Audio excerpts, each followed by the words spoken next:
नमस्ते दोस्तों, मैं योगेश माने आप सबका इग्नाइट एकेडमी में स्वागत करता हूं। दोस्तों, सीजीपीडीएम के प्री का रिजल्ट आ चुका है। बहुत सारे ब्रांचेस के लिए आया है, मैकेनिकल वालों के लिए वगैरह, एक दो ट्रेड के लिए थोड़ा सा दिक्कत है। अभी तक उनको उनका रिजल्ट पता नहीं चला है, डेटा जनरेट नहीं हुआ है। जब कोई भी ऑर्गेनाइजेशन इतने जल्दबाजी में ये सभी चीजें करने लगती है तो ऐसी दिक्कतें आती ही रहती है। पता नहीं इतना सब कुछ क्यों फास्ट फास्ट करना था उनको। एग्जाम की डेट भी मेंस की दे रखी है 25 तारीख, राइट, और आज 11 तारीख है। 10 बचे कुछ 15 दिन का मैं कल ही बनाने वाला था, मगर चलो आज बना लेते हैं, आज उसके बारे में बात करते हैं, राइट। आगे जाने से पहले मैं ये बता दूं, सबके लिए बताने वाला हूं, सब ट्रेड के लिए मैं कुछ चीजें, हो सकता है 5 मिनट का मेरा जो ज्ञान है आप लोगों की कुछ काम आ जाए। मैं कोशिश तो यही कर रहा हूं। मेरा जो डिस्क्रिप्टिव एग्जाम लिखने का, यूपीएससी जैसा, इंजीनियरिंग सर्विसेज जैसे एग्जाम्स लिखने का जो एक्सपीरियंस है, उस हिसाब से मैं आज सभी ट्रेड के लिए बोलने वाला, not only mechanical, right. Mechanical के लिए तो अपनी ये बैच है, चल रही है, अच्छी बैच बनाई है और बहुत ही कम समय में आपको सब कुछ कवर कर सके ऐसी बैच बनाई है। फिलहाल 20% डिस्काउंट भी दे रहा हूं मैं, राइट। सब सब अच्छे से बनाया हुआ है। Civil services, engineering services, forest services के क्वेश्चन सब वैरायटी के कोशिश कर रहा हूं करने की। अगले 7-8 दिन में तो मैं इसको फिनिश करने वाला हूं, राइट। अब फिलहाल इंडस्ट्रियल और पावर प्लांट दोनों साथ में चल रहे हैं, बाकी चीजें कंप्लीट हो गई है, राइट। तो वो हो जाएगा दूरा, बाकी कुछ बचा है नहीं। क्लियर। थर्मोडायनामिक्स हो चुका है, उसके बाद आरएसी, आईसी इंजन, बहुत सारी चीजें कंप्लीट हो चुकी है। क्लियर। चलते हैं आगे। अब समझिए कि कितने दिन बचे हुए। भाई 14 दिन पकड़ के चलिए, 14 डेज पकड़ के चलिए, जो कि काफी कम है। सिलेबस के हिसाब से देखा जाए तो 14 डेज काफी कम है। तो तैयारी कैसी करनी है? आप किताब लेके एक तरह से कवर करने की सिलेबस को कोशिश करोगे तो कुछ भी नहीं होगा, राइट। बस जो समय बचा हुआ है वो टेंशन में निकल जाएगा। 2 वीक कब खत्म होंगे पता भी नहीं चलेगा। क्लियर। तो आपको करना क्या है, समझ लीजिए। बहुत सारे ट्रेड जो है वो सिविल सर्विसेज और फॉरेस्ट सर्विसेज जो रिटर्न होता है, फॉरेस्ट सर्विसेज का जो मेंस होता है, उनके लिए वो ट्रेड थे, राइट। सिविल सर्विसेज और सिविल सर्विसेज, आईएएस और आईएफएस, क्लियर।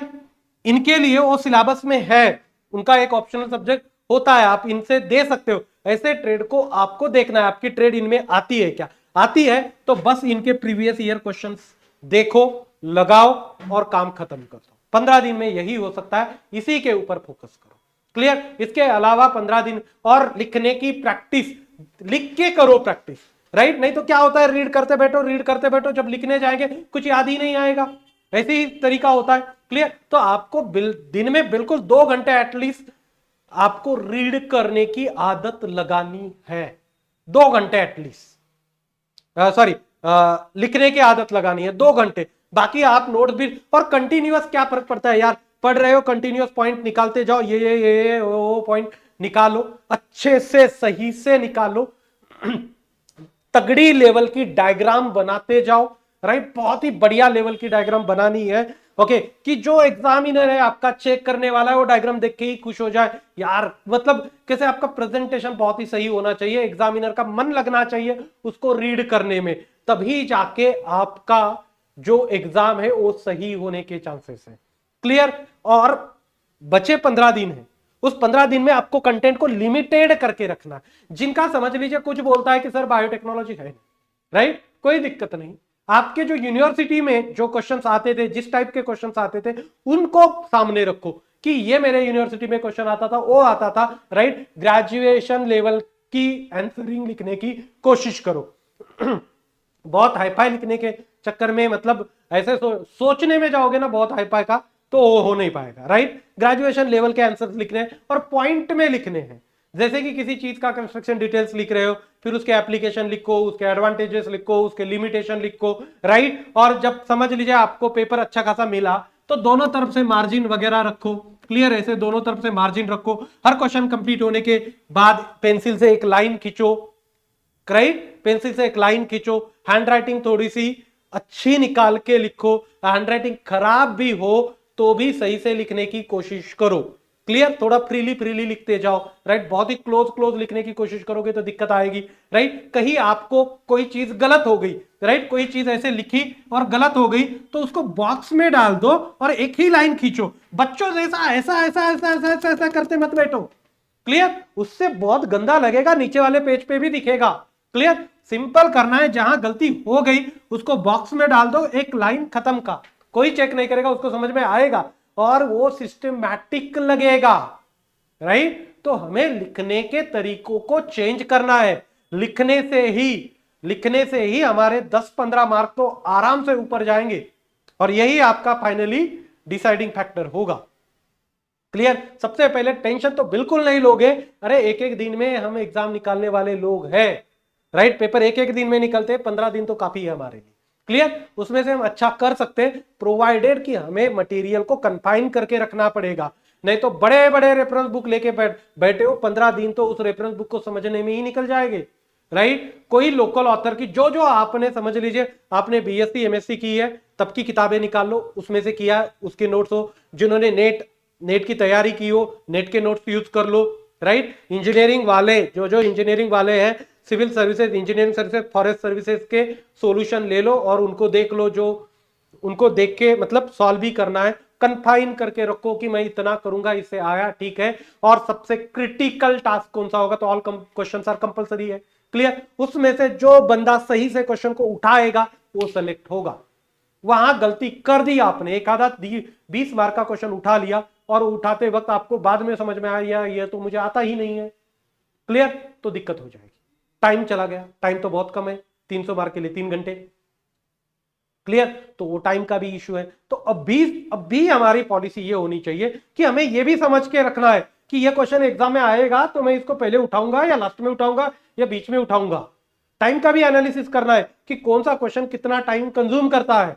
ओके, जो ज्यादा कंज्यूम कर रहा है उसको रखेंगे बाद में, क्योंकि बाद में शुरुआत में थोड़ा सा स्पीड पेपर लिखने का कम होता है, बाद में स्पीड बहुत फास्ट हो जाता है। तो शुरुआत में एक आधा डेरिवेशन उठाओ, राइट। मुझे वो डेरिवेशन मैंने अच्छी प्रैक्टिस की है और डेरिवेशन उठा लो, कैलकुलेशन बिल्कुलेशन की दिक्कत नहीं आती है, फटाफट क्वेश्चन कंप्लीट हो जाता है, क्लियर। तो शुरुआत में ऐसे क्वेश्चन उठाने की आदत होनी चाहिए हमें कि जो इजीली और फास्टली कंप्लीट हो जाए और जहां कैलकुलेशन की मिस्टेक थोड़ी सी कम होती है। थ्योरी आपने थोड़ी सी लास्ट में भी रखी तो स्पीड बढ़ता है और आदमी का दिमाग बिल्कुल उस डायरेक्शन में चला आता है पेपर लिख लिख के। तो फिर थ्योरी जो है, मैंने इंजीनियरिंग सर्विसेज में 5-5 मिनट में 3-3 पन्ने थ्योरी लिखी और वो सभी कर लेते हो, सभी करते हो, स्पीड ही इतना ज्यादा स्पीड हो जाता है लास्ट में, तो थ्योरी कवर हो जाती है। बस डायग्राम अच्छे से बनानी है, सही से बनानी है। एक आधे बार समय नहीं मिला तो फ्री हैंड स्केच भी बना सकते हो, कोई दिक्कत नहीं है, मगर डायग्राम पेंसिल से ही बनाओगे, पेन से बनाओगे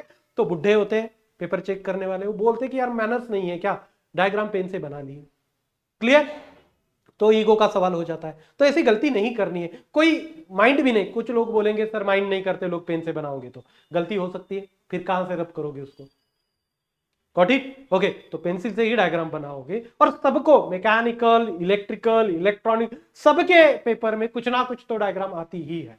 पेंसिल से अच्छे बनाओगे। फ्री हैंड स्केच हुआ, टाइम नहीं मिला तो स्केल बिल के चक्कर में नहीं पड़ना है, फ्री हैंड बना के जाओ, 5-10 मिनट तो स्केल से बनाने में ही जा रहा है तो फ्री हैंड से बना लो, क्लियर। आदत लगा लो अभी से, फ्री हैंड स्केच भी आपका अच्छा बने ऐसी आदत लगा लो।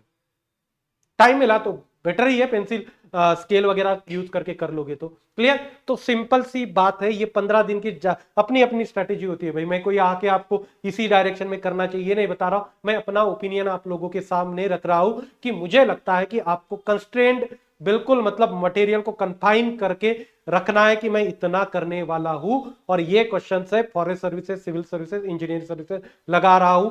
ये नहीं है तो मैं अपने नेट्स के साइंस वाले, मैं अपने नेट के नोट्स निकाल रहा हूं, मेरे यूनिवर्सिटी में जैसे जैसे क्वेश्चंस आते थे या यूनिवर्सिटी की जो क्वेश्चन बैंक थी उनका यूज कर रहा हूं। कहीं हो सकता है कि बायोटेक्नोलॉजी वाले जैसे लोग हैं उनको बॉटनी, जूलॉजी, ये सिविल सर्विसेज में उनके क्वेश्चन वहां से देख लो। उससे होगा क्या, क्वेश्चन ओरिएंटेड करते जाओगे तो टारगेट मिलेगा और सिलेबस कवर होते जाएगा, क्लियर। हो सकता है सुबह 8 बजे बैठ जाओ आप, ओके, शाम तक आप हो सकता है 20-25 क्वेश्चन तो कर लो, राइट। 20-25 क्वेश्चन मतलब हर टॉपिक के 4-4, 5-5 क्वेश्चन भी उठा लोगे आप, वैरायटी वाले, राइट। 5-5, 6-6 क्वेश्चन भी उठाओगे तो 6-7 टॉपिक तो 5-6 टॉपिक मतलब ऑलमोस्ट एक सब्जेक्ट तो शाम तक हो ही जाएगा। क्लियर? तो यहां अब मैटर क्या है कि आपको पता है कि मैं बहुत ज्यादा नहीं कर सकता, तो मैं वैरायटी वाला कम करूंगा, कंटेंट करूंगा, प्रैक्टिस भी करूंगा, हाथ को आदत लगाऊंगा, नहीं तो उंगलियां दर्द करने लगती है पेपर लिखते वक्त। क्लियर? तो आपको यह समझ के चलना है कि मुझे समय देना है, बिल्कुल प्रॉपर समय देना है। दिन में 12 घंटे निकालूंगा पढ़ने के लिए और उस 12 घंटे में कंप्लीट करूंगा, क्वेश्चन ओरिएंटेड पढ़ूंगा, बिल्कुल बुक के पढ़े जा रहे हो थ्योरी, ऐसे नहीं करना है, पॉइंट वाइज निकालना है, पॉइंट याद रखने हैं, पॉइंट को लिखना है और 15 दिन में 100% कॉन्फिडेंट रहना है। 12 घंटे करोगे, एक ही सब्जेक्ट लेके बैठना नहीं है, एक ही सब्जेक्ट लिया 12 घंटे वही सब्जेक्ट कर रहे हो, नहीं, वैरायटी रखो, 2-2 3-3 सब्जेक्ट निकाल लो, इंपॉर्टेंट सब्जेक्ट देखो कौन से इंपॉर्टेंट सब्जेक्ट है, कौन से ज्यादा पूछे जाते हैं, किन पे कितना फोकस करना चाहिए, ये सब देखो और करो। Okay, all the best. कभी लगा ओके तो योगेश माने इग्नाइट, ये मेरा टेलीग्राम का आईडी है, योगेश माने इग्नाइट। ओके, मेरा ग्रुप भी है व्हाट्सएप का, प्री का भी है, मेंस का भी है, डिस्क्रिप्शन में गिवन है, उस ग्रुप को भी आप ज्वाइन कर सकते हो। कुछ अपडेट्स हो तो मैं वहां भी आपको देते रहूंगा। अभी रुकता हूं मैं। Thank you so much guys for listening me, thank you so much.